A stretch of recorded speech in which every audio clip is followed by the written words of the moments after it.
Hey guys, welcome back to my YouTube channel Microsoft Office Learning. In this video, I'm going to discuss with you match function in Microsoft Excel. How can you use the match formula? So stay tuned and watch till the end. I have very simple example. I have three columns: category, material, and the product. And on the other side, I have the different table, which is the category and the product. What I want, if I want this category is at the which row number from this table, so I will use a match formula. So let's start writing the formula. Start with is equal to match, press tab.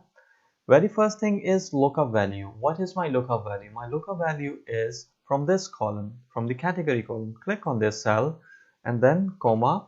Next thing is lookup array, where the lookup value will look into. My lookup value will look into this column.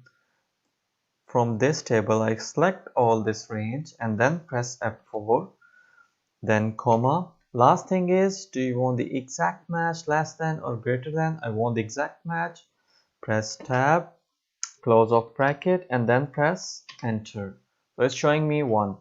For example, if I want to copy for the rest of the cells, I just drag from the bottom, so it will show. Now what is it showing me? It's showing me the category A1 is at the number 1 row in this table. So you can see category A1 is the number 1 row, and C1 category is at the number 3 row in this table. So C1 category is at the number 3 in this data table. So this is how this formula works. The formula is start with is equal to match, start of bracket, lookup value, array, and match type. So this is the way you can match your value. You can find out the row number from the other data table. Hit the like button if you like this video, and make sure to subscribe my channel if you want to watch more formulas and more informative videos. So I'll see you guys in next video.